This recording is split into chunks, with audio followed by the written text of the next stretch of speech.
Hello everyone. Welcome to the session on type of seams. In this session, we will learn and practice the steps in the making of a few common seams. As we know that a garment is constructed by attaching its various pieces together through the use of stitches and seams. Seams are what holds a stitched garment together in one piece.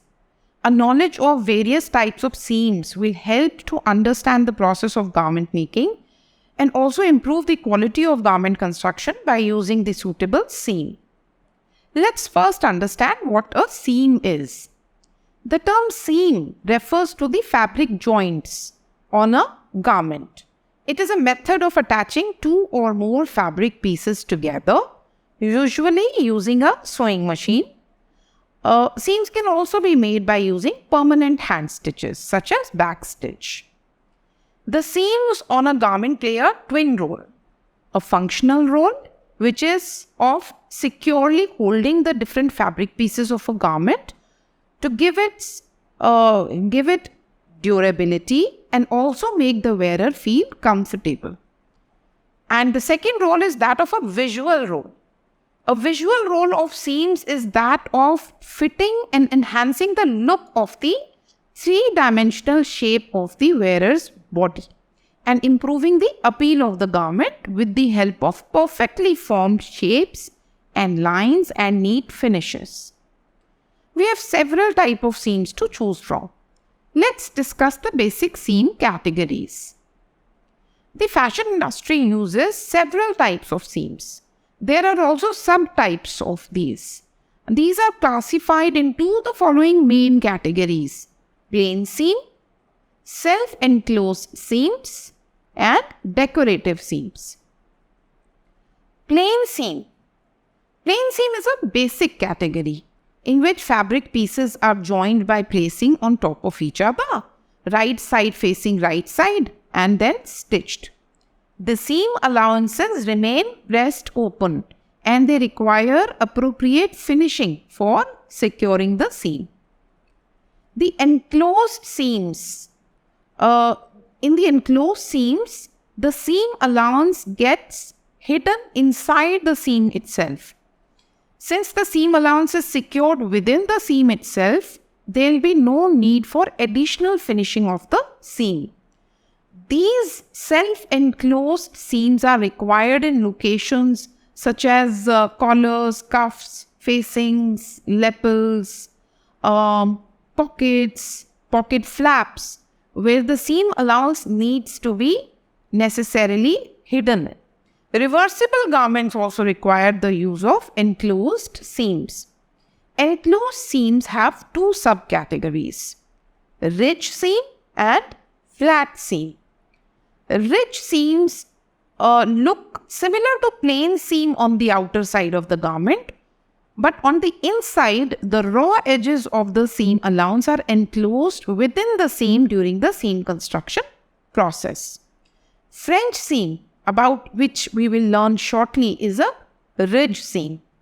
Now, these seams are preferred on sheer fabrics and other fabrics which tend to fray easily, or kids' outer garments, lingerie, and even dresses use French seam to make a neat and durable seam. The other category of self-enclosed seam is flat seams. Now, these flat seams lay atop the garment on the inner side and do not rub against the body. The seam allowances also get attached to the main body of the garment by a second stitch. These seams are also strong and sturdy. Run and fell seam used in sportswear is a flat seam. These seams are also used in jeans, reversible garments, and kids' inner clothing. Another category of seams is that of decorative seams. Decorative seams can be used for adding decorative features to the garment. These include methods like top stitching, cording, piping, etc. Sometimes a design feature could also be introduced by creating prominent stitch lines with threads of contrasting colors, Some of the widely used decorative seams are lap seam, top stitching and slot seams. There are general guidelines to be followed for making seams. For all functional seams, use a thread having a matching color, usually one shade darker than the fabric. However, in decorative seams, you can choose the color according to the design.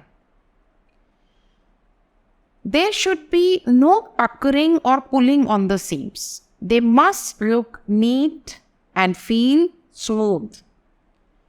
Another guideline to be followed is that the seam allowance should be appropriate for the seam location. And also that the seams must be neatly finished and pressed both from the inside and the outside. If overcasting is used, the stitches should be close to each other and at even distance. Now let's discuss how to make few of these popular seams. We'll take French seam first. French seams are done in 2 steps. They enclose the raw edges of the seam allowance within the main seam and they do not require any additional finishing and they appear nice and neat by themselves.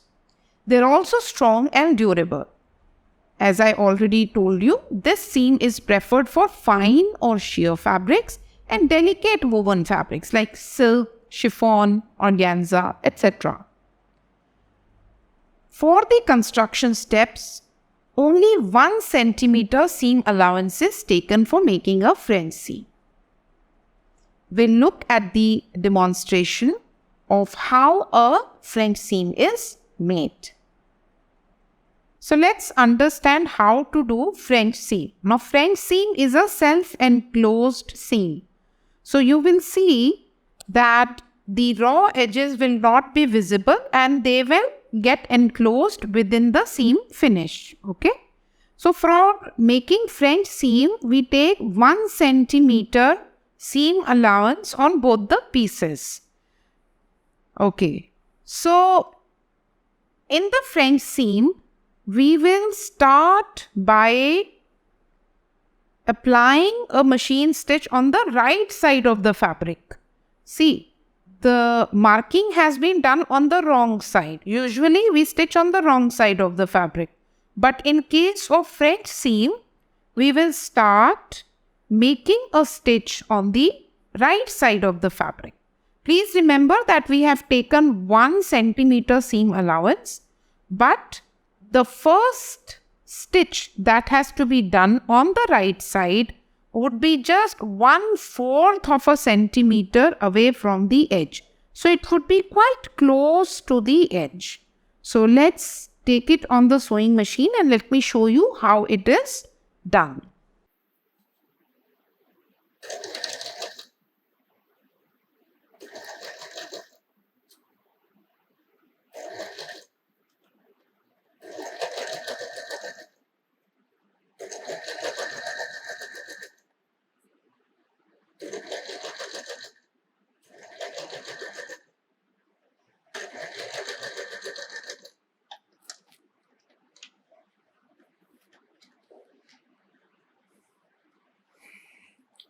So in a French seam, the first stitch is applied very close to the edge.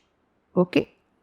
Basically, you cut off these extra loose hanging threads.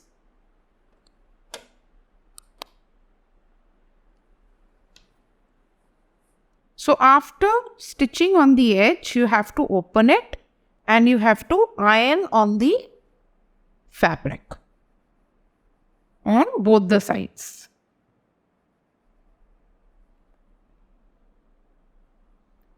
Now turn it inside on the wrong side and you have to stitch on the stitching line. Let's see. Before you do that, please check that there should not be any loose threads hanging from the edge. So if there are, just trim them very close to the edge. And now fold it and align the pieces together properly and then stitch on this stitching line.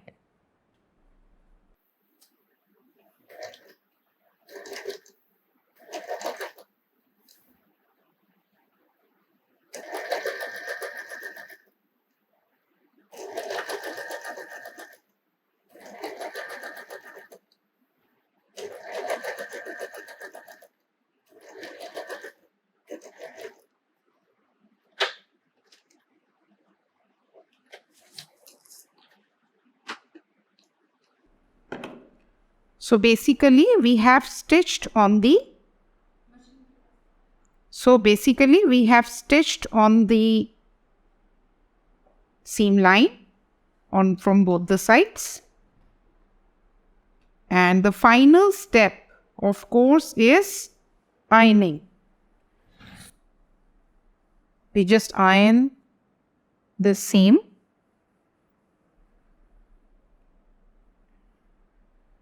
And just trim it. So this is how your French seam should appear. The French seam should be narrow. It should not be very wide. Around half a centimeter width is enough. So as you can see, this is a self-enclosed seam. From the right side, it appears like a plain seam, but from the inside, no, raw edges are visible. It's a self-enclosed seam. It appears in the form of a ridge, and that is why it is also called a ridge seam. Run and fell seam. As compared to the French seam, which is preferred for lightweight fabrics, the run and fell seam is used particularly for heavyweight fabrics like denim.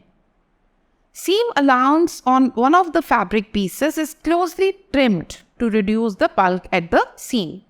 So this run and fell seam would also result in two visible stitch lines, which makes the seam strong and durable.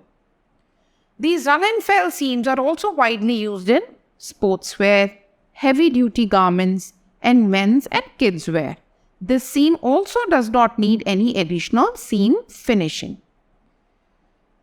Now, for making a run and fell seam, 1 centimeter seam allowance is taken. So let's look at the video for understanding the construction steps of run and fell seam. So now we'll understand how to do a run and fell seam, which is also another kind of self-enclosed seam. So it is a flat self-enclosed seam.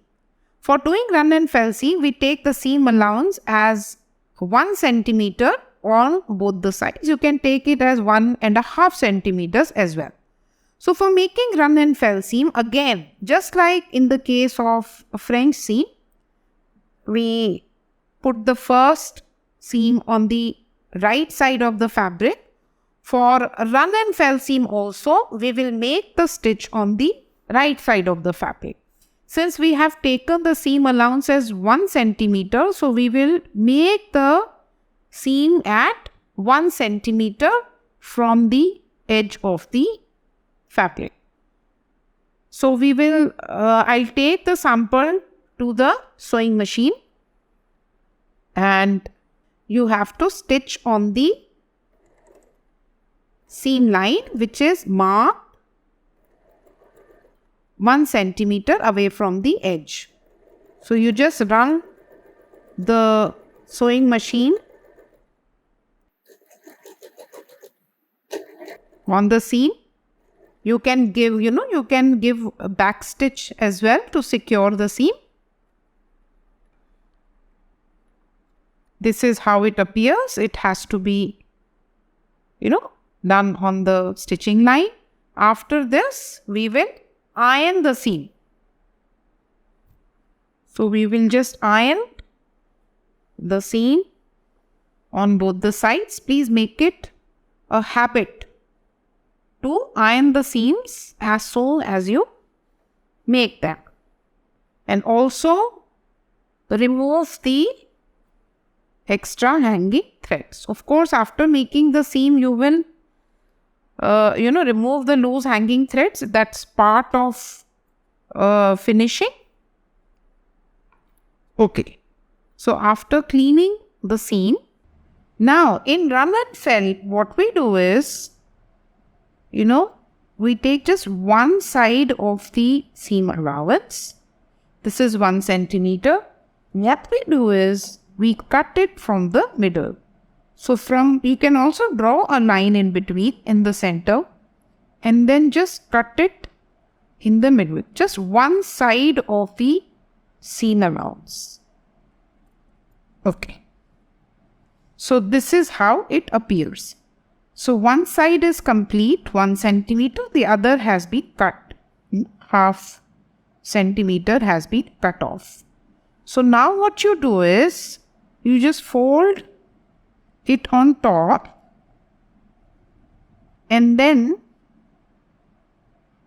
turn it inwards. Turn the outer edge on the other seam allowance. Just turn it inside. And use the iron to fold it over the other edge. So now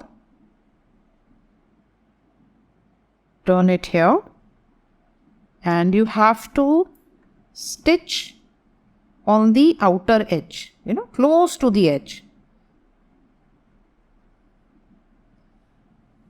So before that, just to make these two pieces stay in place, we will pin them. Okay?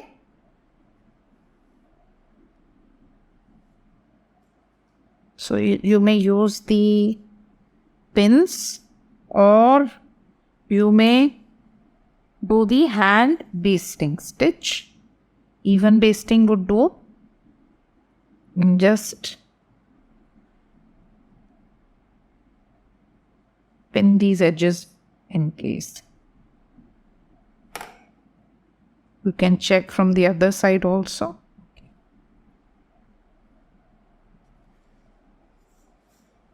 So now we take it on the sewing machine and we stitch very close to the edge,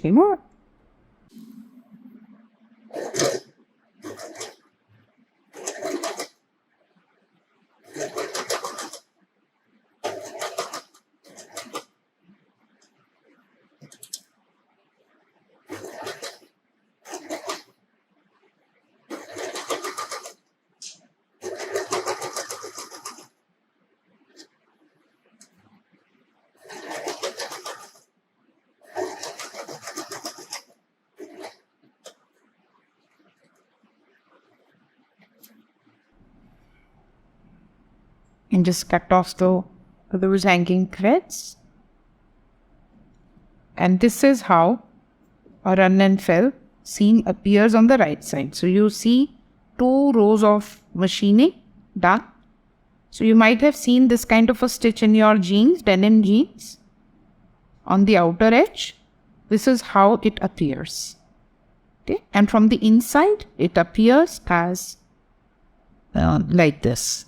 So it is a self-enclosed flat. It is absolutely flat. There is no ridge. There is no nothing coming or protruding from the surface of the fabric.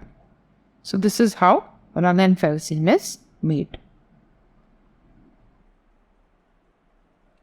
The next seam is lapped seam. Now the lapped seam is used in very heavy and bulky fabrics like artificial leather, suede, felt, etc. It is also used while attaching yoke on a gathered piece to make it easier to attach. The lapped seam has a very simple construction process. In this case, both the fabrics are placed with their face up, only the edges are kept overlapping. We would also need to decide which fabric piece will be used at the top. Let's try to now understand how a lap seam is made. We have taken 1 centimeter seam allowance. It's a very simple seam to make. In one row of machining, the entire stitching is done. So what you do is, basically on the right side of the fabric, this is one piece, one side of the fabric. So you just fold it.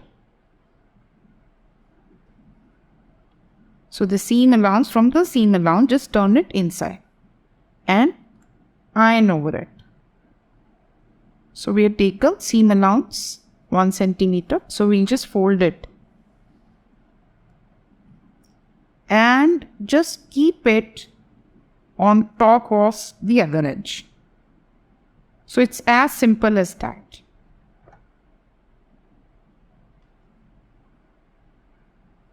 Yeah. And then just pin it.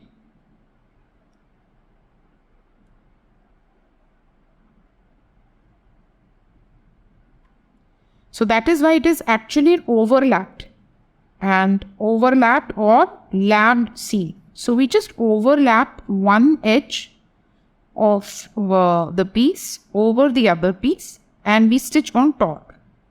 It is close to the edge that we do a row of machining. It looks like top stitching when we, finish the seam.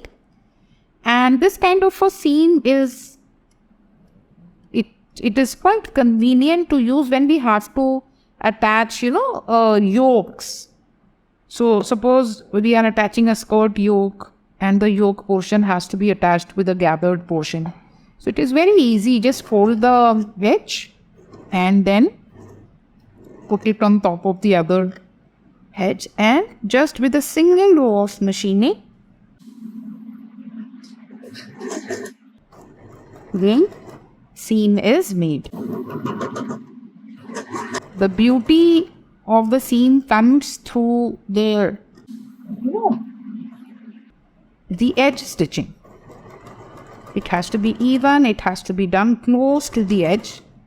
You can use a contrasting color thread as well to make it appear more decorative. See, this is how it appears. Of course, yes, remove the extra hanging threads. And don't forget to iron it at the end. It's a very simple stitch to make. Okay, so this is how it appears. Lapped seam. The next seam that we are going to discuss is top stitching. Top stitching is used for both functional and decorative purposes. Since the top stitch is always visible on the outer side of the garment, extra care should be exercised while making this top stitching seam. It is widely used seam on edges such as necklines, pockets, etc. It is also used on plain seams to strengthen them. Top stitching on tucks and pleats help them in retaining their shape and position. So let's look at the demonstration video to understand how a top stitching seam is made. For making top stitching, so basically it is a decorative stitch. We take 1 centimeter of seam allowance. We need to first of all make a plain seam. So we make a plain seam first and then we do the top stitching.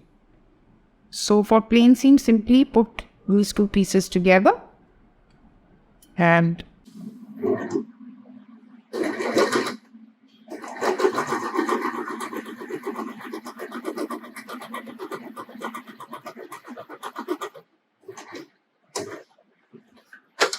so here I am actually not, giving the secure reverse back stitch, but should do it. And of course, after making the seam, just iron it. Top stitching is actually a seam which is done from the right side of the fabric. So after making a plain seam, you just, iron it. And this seam allowance, all these two layers are taken on one side. They are folded on one side. Okay? And the side on which they are folded, you just make a machine stitch along the edge of the seam in this. Okay? So the stitching line would come on 3 layers. 3 layers is, first layer is this fabric and the 2 layers are that of the seam allowance.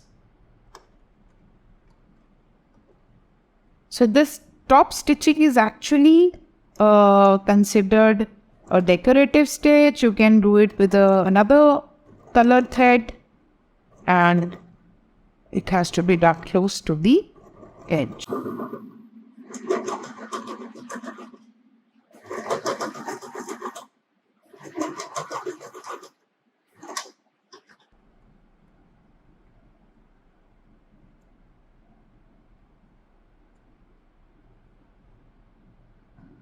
This is how the top stitch appears. Of course, you have to iron it.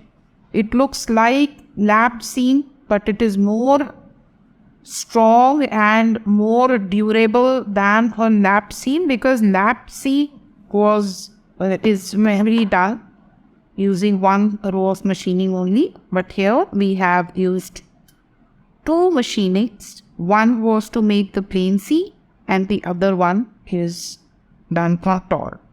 So it gives, proper support to the seam, and it may be used as a decorative stitch also. So this is top stitching. Another decorative seam is the piped seam or the bound seam. Now this seam is stitched with a flat straight crane or bias strip made with the same or contrasting fabric of suitable texture and thickness, which is inserted between the fabric pieces, and it is visible on the face of the fabric. It is used as a decorative edge on collars, cuffs, pockets, or faced necklines, between the bodice and skirt at waistline of dresses, to accentuate yoke on princess line seams. Or it is also used for outlining openings and hems for tailored buttonholes. The last seam that we are going to take in this session is the corner seam. The corner seams are usually fully enclosed as clean finished angular edges, which you can often find on collars, cuffs, skirts, or the dresses vents, or while stitching pillows or cushion covers. For making a corner seam, you need to align the 2 fabric layers on top of each other with the face sides touching and the corners aligned. You can also insert pins, or you can do some hand basting to keep the fabric layers in place. Now these were few of the common seams used in garment construction. We also need to understand and remember few points for making a well-constructed seam. First of all, you need to iron the seams. The more you iron your fabric and your seam, the better your finished piece will turn out. Iron your fabric before you start and press your seams flat open or towards one direction. The second point to take note of is that you need to align, pin, do basting, and then sew. That means before actually taking the fabric on the sewing machine for final sewing, you need to align the edges of the fabrics properly and use pins. You pin the edges so that they do not slip. You insert the pins about 1 to 2 inches apart and perpendicular to your stitch line to make them easy to pull out when sewing. Do not sew over the pins with your machine.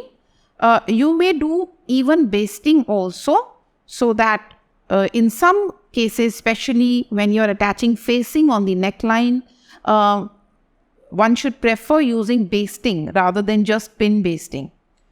And especially if you're working on narrow edges. So in today's session, we discussed few of the basic seams used in garment construction.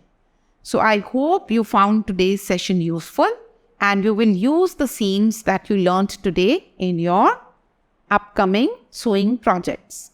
Thank you.